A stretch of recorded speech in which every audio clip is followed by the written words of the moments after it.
Hello दोस्तों, राम राम। आप लोग कैसे हैं? आशा करती हूँ कि आप लोग अच्छे होंगे, स्वस्थ होंगे, मस्त होंगे। और दोस्तों, आज हम आप लोगों को एक बहुत प्यारा सा नाच गीत लेकर आए हैं। चलिए सुनिएगा, बहुत प्यारा सा है। ओह, बहुत अच्छा नाच गीत है। अरे खट गईल गेहूँ सारा सोइया, नाय पिया बगिया में भूअल चिड़ैया नाय। ओ पिया बगिया में भूअल चिड़ैया नाय। अरे बगिया घुमान गाइला हुरी नना दिया। अरे बगिया घुमान गाइला हुरी नना दिया। बगिया घुमान गाइला हुरी नना दिया। हरी मालिया से लाड़ी गए नजरिया, नाय पिया बगिया में बुअल कोय चिड़ैया नाय। पिया बगिया में बुअल चिड़ैया नाय। अरे काट गईल गेहूँ सारा सोइया, नाय पिया बगिया में भूअल चिड़ैया नाय।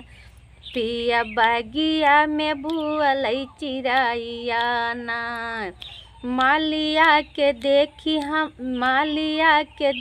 हमारी ननदी लोभानी। मालिया के देखी मोरा नाना दी लोभानी।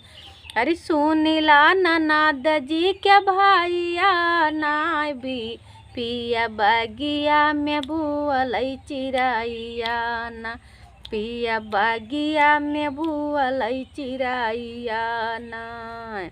अरे काट गईल गेहूँ सारा सोइया, नाय पिया बगिया में भूअल चिड़ैया ना। पिया बगिया में भूअल चिड़ैया ना।